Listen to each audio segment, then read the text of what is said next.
Hello students, আমরা ম্যাট্রিক্সের class 12 এর ম্যাট্রিক্সের চ্যাপ্টার নিয়ে একটা বেশ মজার অঙ্ক করছি।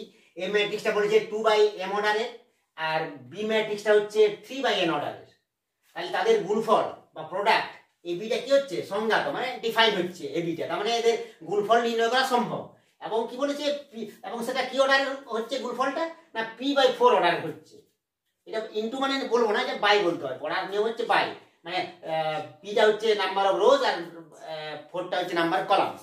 তাহলে এত অর্ডার হচ্ছে এটা গুণফলটা। তাহলে বলেছে এম এন পির মান নির্ণয় করো। তাহলে আমরা লিখছি এ ম্যাট্রিক্সটা কত হচ্ছে 2/m অর্ডারের। আচ্ছা, বি ম্যাট্রিক্সটা কত কত বলা আছে 3/n অর্ডারের। আচ্ছা, এদের মধ্যে এবি অর্থাৎ গুণফলটা নির্ণয় করা যাচ্ছে, সংজ্ঞাত হচ্ছে, ডিফাইন্ড হচ্ছে।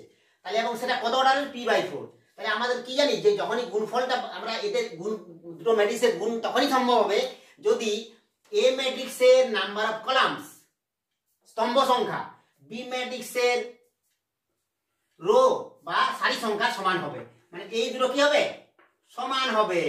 অর্থাৎ আমরা বলবো m সমান কি হবে 3 যদি হয়, মানে এর নাম্বার অফ কলামস আর নাম্বার অফ রোজ ইকুয়াল হয়, তাহলে দুটো আমাদের ডিফাইনেবল হবে, মানে ভ্যালুটা বার করা যাবে, গুণ করা যাবে। তাহলে এখানে m এর মান 3।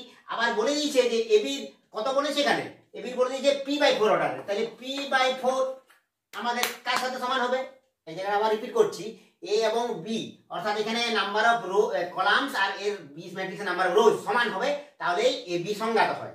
ঠিক আছে, তাহলে এখানে কি হচ্ছে, তাহলে m এর মান কত 3 হয়ে গেল। আচ্ছা, আবার বলে দিয়েছে যে এবি যে ম্যাট্রিক্সটা গুণফলের ম্যাট্রিক্সটা পাওয়া যাচ্ছে এবি, তার অর্ডারটা বা ক্রমটা p/4 এর। তাহলে p/4 বলেছে।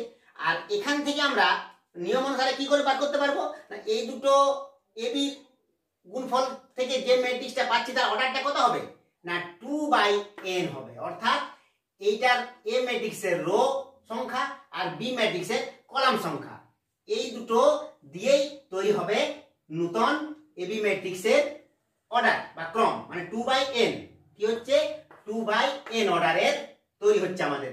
আর এখানে প্রশ্ন অনুসারে বলে দিয়েছে যে p/4 অর্ডার, তার নিশ্চয়ই এই দুটো সমান। তাহলে p এর মান 4 আর n এর মান, এই p এর মান 2, n এর মান 4। তাহলে আমাদের অ্যানসার হলো কি হলো, এটা p এর মান হলো 2 আর n এর মান হয়ে গেল 4 আর m সমান সমান 3। ঠিক আছে, এই ব্যাপারে যদি কোনো সন্দেহ থাকে অবশ্যই কমেন্ট করে জানাও।